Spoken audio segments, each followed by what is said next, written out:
Hey guys, Britt here. Welcome to End Times Bible Prophecy. Today we're going to talk about 12 signs of the second coming we see taking place right now. Now, there's a whole lot of other signs taking place that point to the near return of Jesus Christ. We're not going to get into all of those today, but we're going to get into enough to point us to the number one sign that should convince you that Jesus is right at the door. Now, when I say that, there are some people that they'll say, no, Britt, we can't know anything about the timing of the Lord's return. And they'll point to verses such as this one right here. So this is from Matthew 24, verse 36. It's Jesus speaking, and he says, however, no one knows the day or hour when these things will happen, not even the angels in heaven or the Son himself, only the Father knows. And that's true. We can't know the day or the hour of the Lord's return, but I would submit that we can know the general season or time frame of his return based on the signs that Jesus and the prophets said to look for. Now, again, some people will dispute that and say, no, we can't know because we have verses like this one from Matthew 24, verses 43 through 44. Again, this is Jesus speaking, and he says, understand this, if a homeowner knew exactly when a burglar was coming, he would keep watch and not permit his house to be broken into. You also must be ready all the time, for the Son of Man will come when least expected. Some translations say like a thief. He will come like a thief in the night, and we read that in 1 Thessalonians chapter 5, verse 2 as well. It says, for you know quite well that the day of the Lord's return will come unexpectedly like a thief in the night. And again, a lot of critics would say, well, Britt, you're wrong. Jesus is going to come like a thief in the night. Unexpectedly, we can't know when he'll return. But I would say, let's read the rest of the verses that follow what we just read in 1 Thessalonians 5. As we read verses 4 through 8 here, we'll read these things. It says, but you aren't in the dark about these things, dear brothers and sisters, and you won't be surprised when the day of the Lord comes like a thief. For you are all children of the light and of the day. We don't belong to darkness and night. So be on your guard, not asleep like the others. Stay alert and be clear-headed. Night is the time when people sleep and drinkers get drunk. But let us who live in the light be clear-headed, protected by the armor of faith and love, and wearing as our helmet the confidence of our salvation. So this is telling us we won't be surprised when the day of the Lord comes like a thief. Be on guard. Stay alert. Stay alert to what? What are we supposed to stay alert to? Jesus tells us this all the time. He says, watch. I command you, watch. Stay alert. Be awake. To what? Well, we're supposed to be alert to the signs of the second coming. Now, we're talking about the second coming at the end of the 7-year tribulation period. There are signs that precede that. There are no signs preceding the rapture of the church, which could happen at any moment. So that's a signless event. That's not what we're talking about. We're talking about the second coming at the end of the 7-year tribulation. And guys, the things that Jesus and the prophets said to look for are all around us. Those signs are everywhere in ways that previous generations of Christians could not point to. So what are some of those signs? Well, let's start with number one. Number one is the nation of Israel, the modern day nation of Israel. Let's read what the Bible says here. We read this in Jeremiah chapter 16, verses 14 through 15. It says, but the time is coming, says the Lord, when people who are taking an oath will no longer say, as surely as the Lord lives who rescued the people of Israel from the land of Egypt. Instead, they will say, as surely as the Lord lives who brought the people of Israel back to their own land, from the land of the north, and from all the countries to which he had exiled them. For I will bring them back to this land that I gave their ancestors. And we've seen the fulfillment of this promise in our day and time, May 14th, 1948, the modern day nation of Israel became a nation once again, all in a single day, again, as foretold in the Bible. We read that in Isaiah chapter 66, verses 8 through 9. There we read, "Who has ever seen anything as strange as this? Who ever heard of such a thing? Has a nation ever been born in a single day? Has a country ever come forth in a mere moment? But by the time Jerusalem's birth pains begin, her children will be born. Would I ever bring this nation to the point of birth and then not deliver it? Asked the Lord. No, I would never keep this nation from being born, says your God." So guys, the nation of Israel, the modern day nation of Israel, is one of the foremost signs of the times in which we live, indicating that the return of Jesus is near. This was foretold by multiple prophets all throughout the Old Testament, and they point to the time, that event taking place just before and prior to the coming of the Lord to establish his millennial kingdom on earth. So we know that the time is near. And again, this is a sign that most of us take for granted because, again, Israel's been in the land. This modern day nation state of Israel has existed since 1948. So that's 77 years at this point. For most of us watching this, it's always been there. But keep in mind, for 93% of Christian history, and that includes the first 40 years after the crucifixion where Israel was still in the land, for 93% of Christian history, there was no nation state of Israel. So this is a big deal, even though for most of us, it's something we take for granted that it's just always been as long as we've been alive. What else can we point to? Well, how about the Jewish people back in possession of the city of Jerusalem? So we read this in Zechariah chapter 8, verses 7 through 8. It says, "This is what the Lord of heaven's armies says. You can be sure that I will rescue my people from the east and from the west. I will bring them home again to live safely in Jerusalem. They will be my people, and I will be faithful and just toward them as their God." And when Jesus was specifically asked about the signs of his coming and the beginning of his reign and kingdom, we read this. This is from Luke 21, verses 24 through 28. Jesus says, "They will be killed by the sword or sent away as captives to all the nations of the world. And Jerusalem will be trampled down by the Gentiles until the period of the Gentiles comes to an end."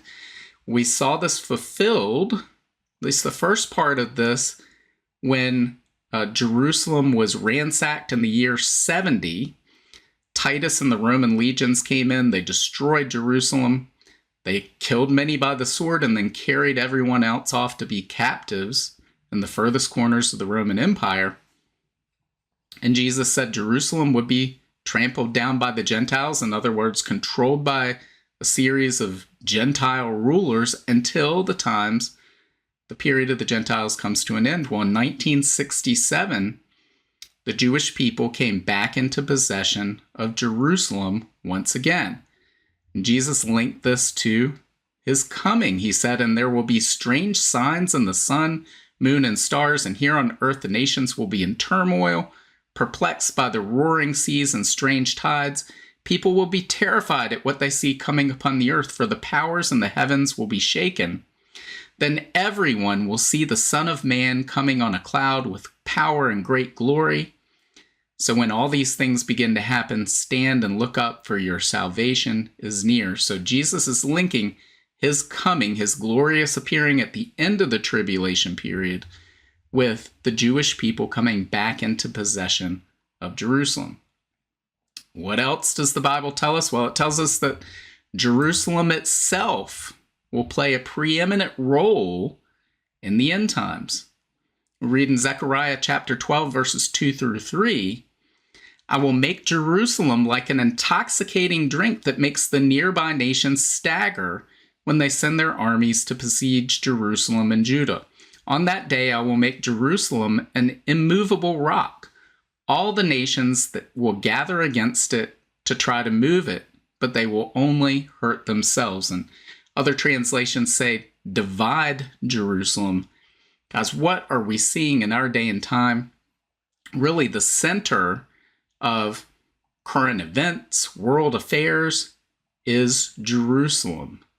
We see it in the news headlines all the time. And we see all sorts of plans by world leaders to try to divide up Jerusalem, divide up the land of Israel. And the Bible foretold centuries and centuries ago that this is exactly what we would see. Well over 2,000 years ago, all of this was foretold. From a secular standpoint, if you don't have a biblical worldview, none of this makes sense. Why would Jerusalem be such an important city? Why would it captivate all the world, the attention of all the world's leaders? It makes no sense from a worldview, a humanistic worldview, but it makes all the sense in the world from a spiritual worldview, from a biblical worldview, when you understand the forces that are at play. And this is another sign of the end times and the times in which we live. What else do we see? Well, we see, what about Israel's neighbors and the approach that Israel's neighbors take toward the modern day nation state of Israel? So we read this in Psalm 83, chapter 4. It says, "Come," they say, "let us wipe out Israel as a nation. We will destroy the very memory of its existence." And we read in verse 12, "For they said, let us seize for our own use these pasture lands of God." We hear these comments all the time. We've heard them since 1948. When the modern day nation state of Israel came into existence, we hear Israel's neighbors, the enemies aligned against Israel, saying these things. We read this in Ezekiel chapter 11, verses 14 through 17. It says, "Then this message came to me from the Lord, Son of man, the people still left in Jerusalem are talking about you and your relatives and all the people of Israel who are in exile. They are saying, those people are far away from the Lord, so now he has given their land to us. Therefore tell the exiles, this is what the sovereign Lord says. Although I have scattered you in the countries of the world, I will be a sanctuary to you during your time of exile. I, the sovereign Lord, will gather you back from the nations where you have been scattered and will give you the land of Israel once again." And so again, we see this dispute in modern times of people who say, no, this land belongs to us. But no, the Lord claimed this for the Jewish people as the land of Israel, and he's promised, even though you're scattered in exile, I'm going to bring you back into this land. That's exactly what we're seeing. We also read in Ezekiel chapter 35, verse 10, it says, "For you said, the lands of Israel and Judah will be ours. We will take possession of them. What do we care that the Lord is there?" Again, we see all of these things being said today. Israel's neighbors aligned against Israel, the constant attacks and warfare that have taken place over the last 7+ decades. It was all foretold in the Bible, and it's a sign of the times in which we live. What else do we see? Well, we see Israel's military power. This was prophesied for this time as well. We read in Ezekiel chapter 37, verse 10, it says, "So I spoke the message as he commanded me, and breath came into their bodies. They all came to life and stood up on their feet, a great army," or an exceedingly great army that was prophesied for this time. And Zechariah 12:6 says, "On that day I will make the clans of Judah like a flame that sets a woodpile ablaze, or like a burning torch among sheaves of grain. They will burn up all the neighboring nations right and left, while the people living in Jerusalem remain secure." And we read this in verse 8, "On that day the Lord will defend the people of Jerusalem. The weakest among them will be as mighty as King David, and the royal descendants will be like God, like the angel of the Lord who goes before them." As we've seen this in modern times with some of the attacks that have taken place against Israel, think of the Yom Kippur War in 1973, the Six-Day War in 1967. Israel from the world's view, should have perished in those conflicts. They were very near to being overrun by their enemies, yet miraculously, they turned the tide, and the defeat for Israel's enemies was overwhelming, and we've seen this time and again since then. So all of this was foretold, that Israel, while it's small, when it's one of the smallest nations in the world in terms of landmass, in terms of population, it has one of the most powerful militaries on the planet. What else do we see? Well, one sign we see is the appearance of the Gog of Magog Alliance. This is an alliance that's never existed in history before. We read about this in Ezekiel chapters 38 and 39, an alliance that will invade Israel in the last days. This is an alliance that's never existed ever before, and we see it coming together in our day and time. So we've seen Russia and Iran becoming very close over the last 3 decades, building strong military and economic ties.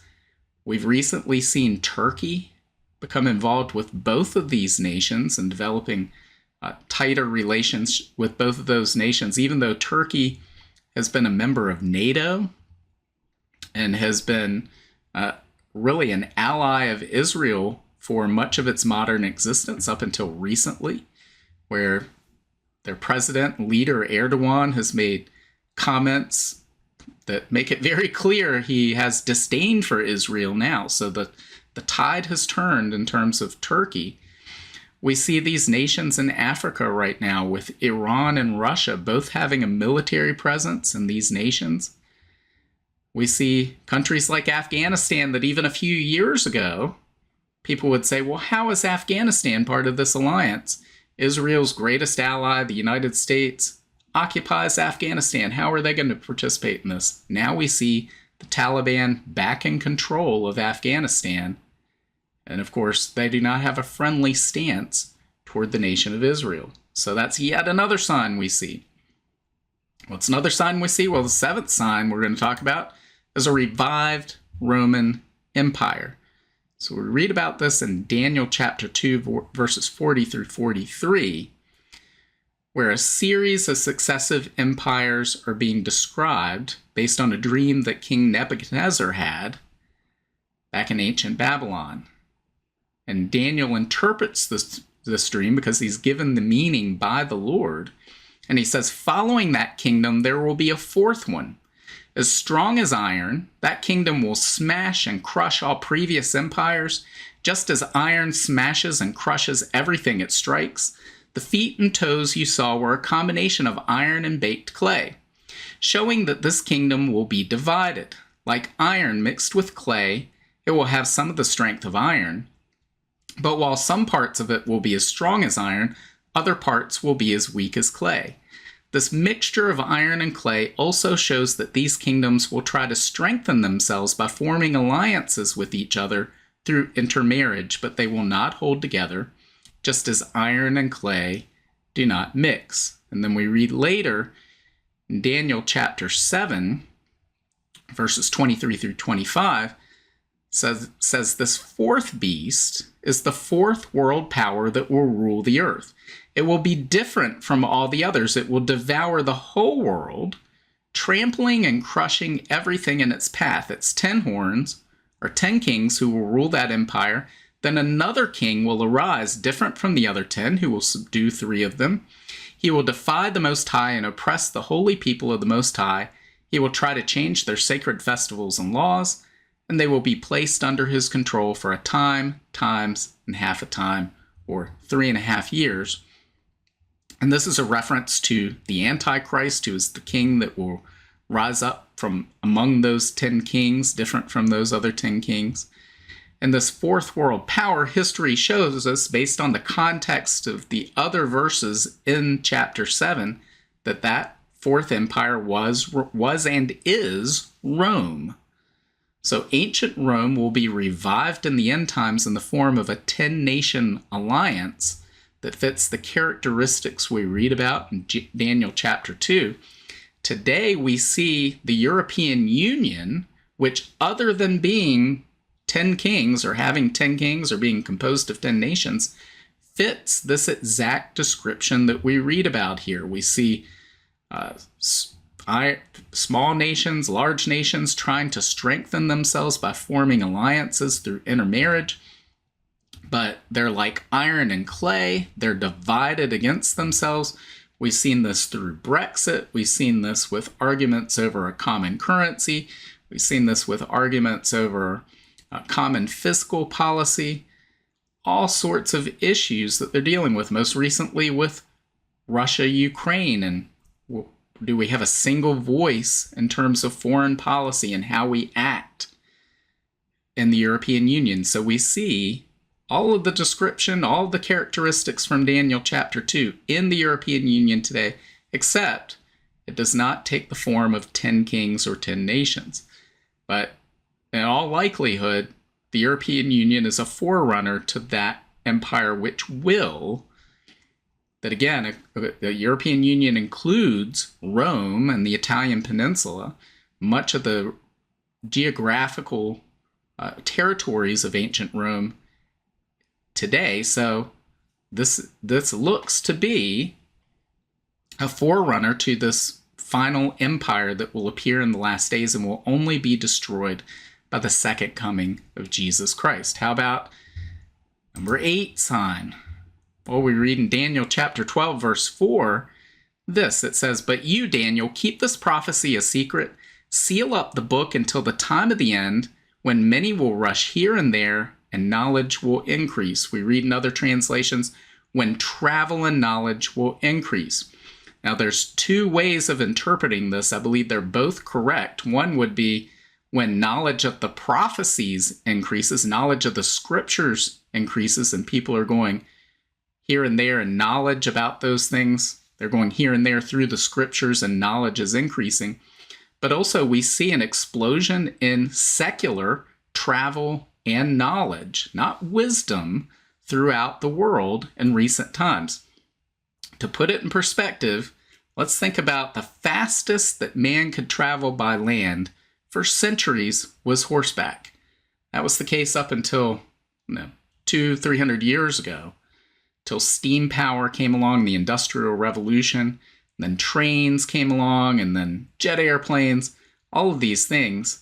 Think of the Wright brothers. So in 1903, the Wright brothers were the first ones to have man-controlled flight.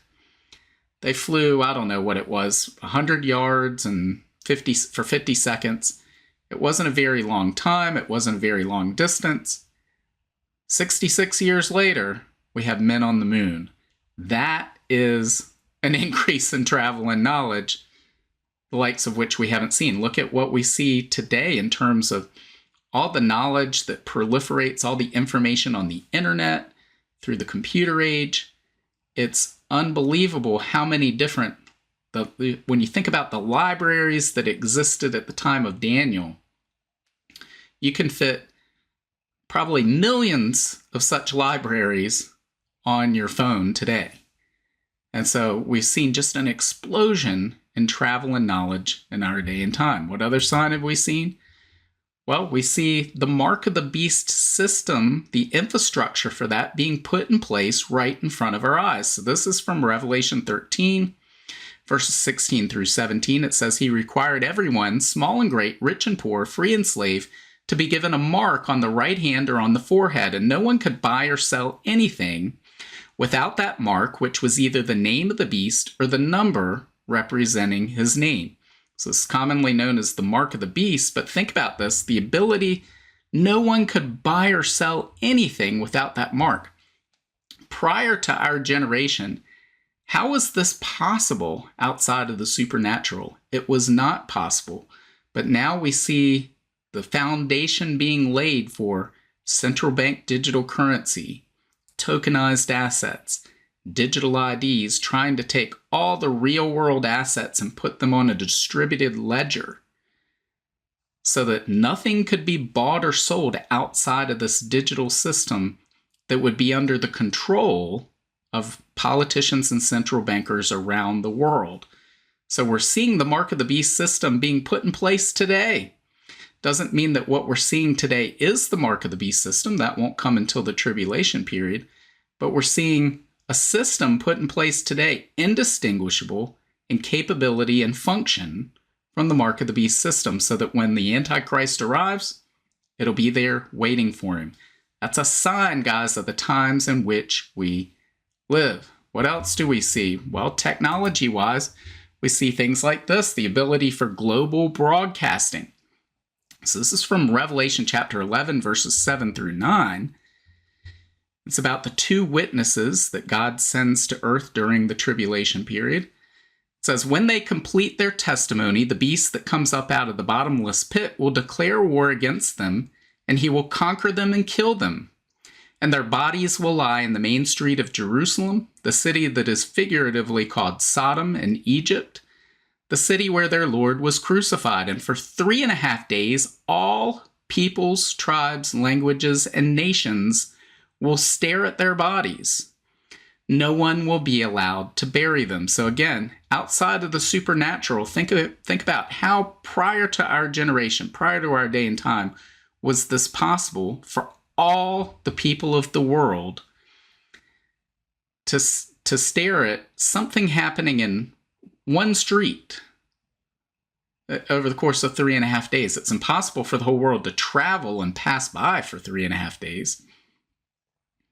So outside of the supernatural, this is impossible until our day and time, when we have global broadcasting and almost everyone, even the poorest people in the world now, have smartphones connected to networks, and more of those are becoming connected every day. More and more people are becoming connected. We see satellite networks like Elon Musk and Starlink. They're giving us the ability to directly connect mobile phones, smartphones to satellites so that we can be connected wherever we are on Earth. So you can be on a small boat out in the middle of the Pacific Ocean, and your phone will work, and you could view an event like this in real time. Again, outside of the supernatural, this was impossible prior to right now. So this is a sign, yet another sign, of the second coming. What else do we see? Well, how about the gospel being preached to the ends of the earth? So this is from Matthew chapter 24, verse 14. It says, this is Jesus speaking specifically about what are the signs of his coming. And he says, and the good news about the kingdom will be preached throughout the whole world, so that all nations will hear it, and then the end will come. So we haven't yet seen fulfillment of this prophecy. I believe this will ultimately be fulfilled during the tribulation period. But I want you to think about this, because this is another one like the modern day nation state of Israel that we tend to take for granted in our day and time, because it's always been there. But when Jesus spoke these words, he had a handful of followers and a forgotten about province on the edges of the mighty Roman Empire. Who would have thought, oh yeah, your message is going to be preached to the ends of the earth, to continents that people at that time didn't even know existed. And yet, here we see those words resonating almost 2,000 years later. On the verge of fulfillment, we see the gospel being taken by missionaries, by the internet, by satellite television, by books, by all sorts of different ways. We see the gospel spreading to the ends of the earth, being preached to everyone, being preached to all peoples. The Bible being translated into almost every language on earth. Again, we're not there yet, but we're as close as we have ever been. And when you think about how much distance has been closed since those words were spoken, it's amazing. And I believe it's the sign we probably most take for granted, is going, well, of course, that's not a sign, because we've seen this happening our whole lives. But this was not, in the world's eyes, this should not have happened.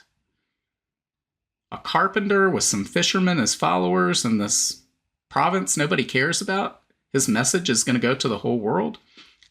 through the world's eyes, that makes no sense. But when you have a biblical worldview and you understand who Jesus was and is, then it makes perfect sense. And it's a sign of the nearness of his return. What's our 12th sign? Well, denial of the second coming in our day and time. So we read in 2 Peter chapter 3, verses 3 through 4. Peter says, most importantly, I want to remind you that in the last days, scoffers will come, mocking the truth and following their own desires. They'll say, what happened to the promise that Jesus is coming again?